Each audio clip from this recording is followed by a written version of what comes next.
सस्ती ईवी से जुड़ी हुई है। दरअसल अब तक आपने कार कंपनीज के बीच पेट्रोल डीजल की गाड़ियों को लेकर कंपटीशन देखा है, फिर ईवी आई तो ईवी में बढ़ता कंपटीशन देखा, और अब कार कंपनीज में मिनी इलेक्ट्रिक कारों को लेकर कंपटीशन बढ़ने वाला है और उसका फायदा आम ग्राहकों को यहां पर मिलता हुआ नजर आएगा। कैसे, ये भी आपको आगे बताते हैं। दरअसल इस सेगमेंट में अपनी पकड़ बनाने के लिए हुंडई और महिंद्रा सबसे पहले कदम रख रहे हैं। हुंडई ने भारत के लिए खासतौर पर छोटी ई एसयूवी बना रही है जो कि 2027 में लॉन्च की जाएगी।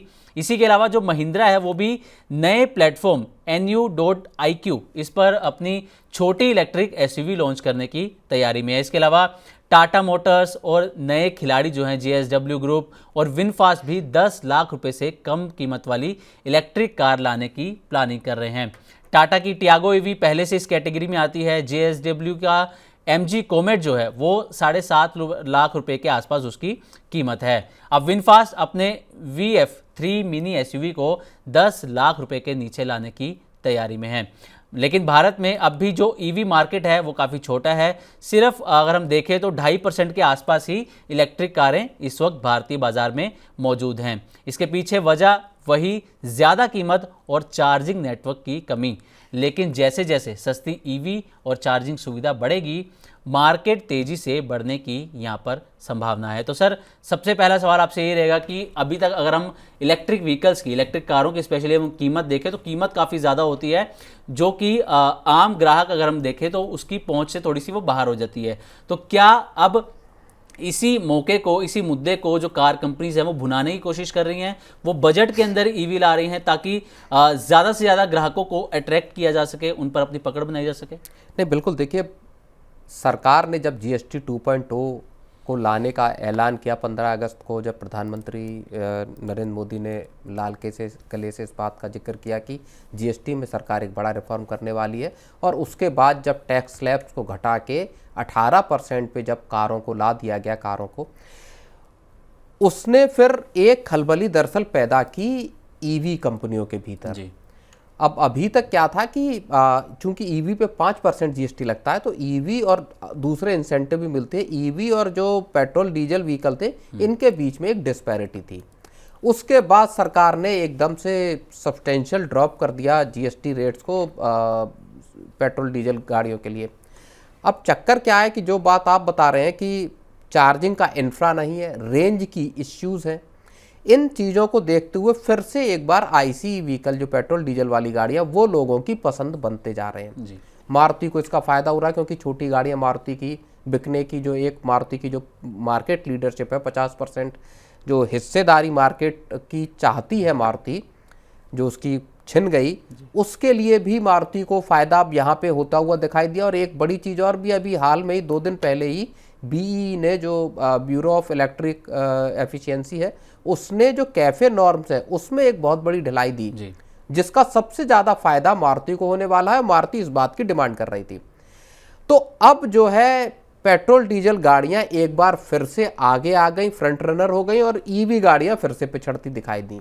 इस पूरी कहानी ने अब जो जितनी भी ईवी के सेगमेंट पे मौजूद कंपनियां, उनको ये सोचने के लिए मजबूर किया है कि अब अगर अपनी गाड़ियों को बेचना है या इलेक्ट्रिक व्हीकल को मार्केट में अपनी जगह बनानी है, तो छोटी और सस्ती गाड़ियां लेकर आना पड़ेगा।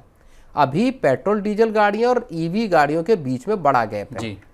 और अगर आप देखें, जैसे नेक्सन ईवी भी है और नेक्सन की पेट्रोल डीजल की गाड़ी भी है, टियागो ईवी भी है, टियागो की पेट्रोल की कार भी है, या हुंडई की क्रेटा पेट्रोल में डीजल में भी है और इसका ईवी वर्जन भी है।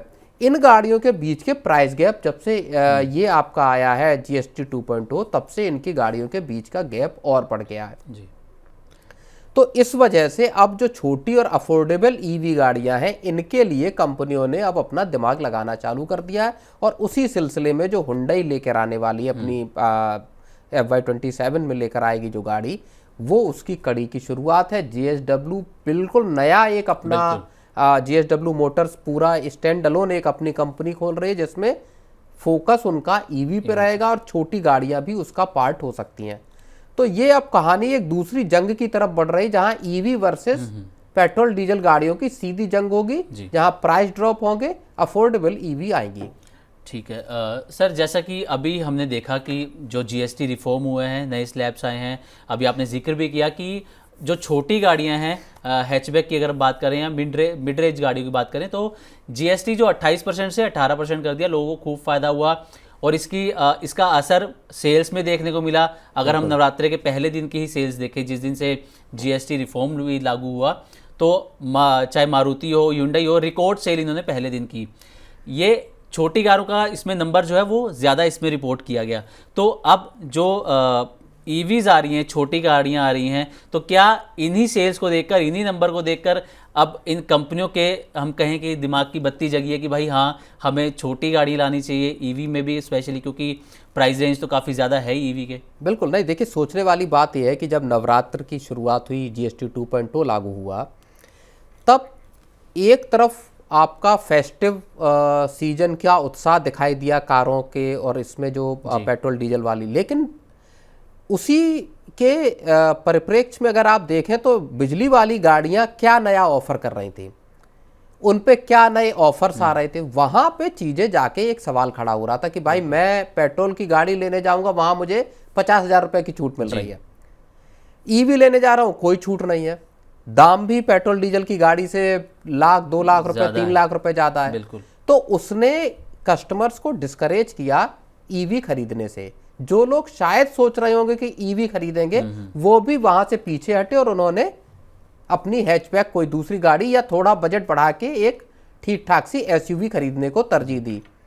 तो ये यहाँ पे अब जो गेम है ना, वो पूरा का पूरा फिर से पेट्रोल डीजल गाड़ियों के फेवर में चला गया जब से जीएसटी की कटौती हुई है, और वो भी तगड़ी कटौती हुई है।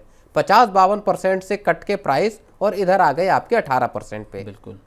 तो लोगों की अब जो प्रेफरेंस है, दरअसल वो अभी भी प्राइमरी प्रेफरेंस लोगों की अभी भी पेट्रोल डीजल गाड़ियां हैं, खासतौर पे पेट्रोल व्हीकल है या सीएनजी गाड़ियां हैं। ईवी को वो ये देखता है कि मजबूरी में अगर मुझे लेनी पड़ेगी तो फिर मैं ईवी लूंगा। और जो समस्याएं हैं उसकी ईवी नहीं है, जो समस्याएं हैं वो जस की तस है कि अगर आप 400 किलोमीटर का डिस्टेंस कवर करने के लिए निकल जाइए, यहाँ से मान लीजिए नोएडा से आगरा चले जाइए या थोड़ा आगे, तो आप आखिर बीच में कहाँ गाड़ी को चार्ज करेंगे अपनी। बिल्कुल। तो रेंज की एक जो टेंशन है आपके दिमाग में, वो लगातार लोगों को डिस्करेज कर रही है। ठीक है, तो हम ये कह सकते हैं कि जिस तरीके से अब ये कंपनियां ईवी को लेकर जितना सीरियस हो रही हैं, खासकर अब जो ये खबर आई है कि छोटी और 10 लाख रुपए से कम की ईवीज लेकर आएंगी, और दूसरा जिस तरीके से सरकार भी लगातार प्रयास कर रही है कि ज़्यादा से ज़्यादा ईवी गाड़ियों की सेल्स जो है वो बढ़ जाए, तो आने वाले समय में हम कह सकते हैं कि सर की ईवी गाड़ियों का ही दौर होने वाला है। बिल्कुल, देखिए अफोर्डेबिलिटी, भारत एक अफोर्डेबल उसको तलाशने वाला बाजार है।